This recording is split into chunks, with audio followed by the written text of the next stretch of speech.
ఈ కర్కాటక రాశి వారికి ఆరోగ్య సమస్యలు తగ్గిపోతాయి, విద్యాయోగం ధనయోగం ఉంటుంది.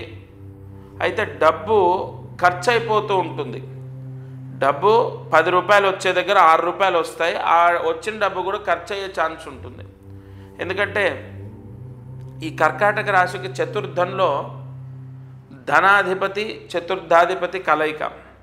ఇంకొకటి కర్కాటక రాశి వారి ఇంట్లో ఎవరికొకరికి అనారోగ్య సమస్య వచ్చి కూడా డబ్బు ఖర్చు అయ్యే అవకాశం ఉంది. అలాగే కర్కాటక రాశి నుంచి చూసుకుంటే శని అనుకూలంగా ఉన్నాడు, వారికి ఆరోగ్య సమస్యలు తగ్గుతాయి. కానీ ఇంట్లో వాళ్ళకి ఆరోగ్య సమస్యల వల్ల మీకు డబ్బు ఖర్చు అవుతుంది.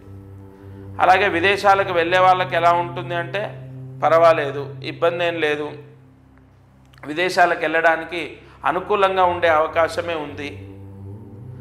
ఈ నెల వీసా వచ్చే ఛాన్సెస్ ఉన్నాయి, విదేశాలకు వెళ్ళే ఛాన్స్ ఉంది. అలాగే పిల్లల విషయంలో బాగానే ఉంటుంది, కుటుంబ సౌఖ్యము, పిల్లలు భార్య పిల్లలు ప్రశాంతంగా ఉంటుంది, ఎక్కడ సమస్య లేదు. ఒకటే ఇబ్బంది ఏంటంటే ఇంట్లో ఎవరికైనా కర్కాటక రాశి వారికి అనారోగ్య సమస్య వచ్చి ధన వ్యయము జరుగుతుంది, చేతిలో డబ్బు నిలబడదు. అది సమస్యే కదా.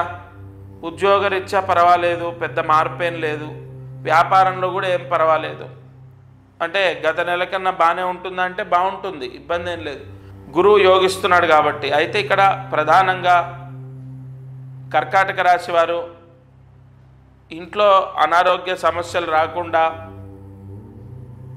దగ్గరలో ఉన్న సాయినాథుడి దేవాలయానికి వెళ్ళాలి. అక్కడ 1 కేజీ గోధుమలు లేదా గోధుమ రవ్వ దానం చేయాలి. సాయిబాబా దేవాలయంలో సాయిబాబా మందిరంలో స్వామి దర్శనం చేసుకొని అక్కడ 1 కేజీ గోధుమలు కానీ గోధుమ రవ్వ కానీ దానం చేయాలి.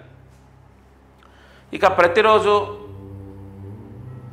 దత్త అష్టోత్తర పారాయణ చేసుకోవాలి లేదా వినాలి. కర్కాటక రాశి వారు ఈ పరిహారం చేసుకుంటే ఇంట్లో వాళ్ళకు అనారోగ్య సమస్యలు రావు, మీ చేతిలో డబ్బు నిలబడుతుంది.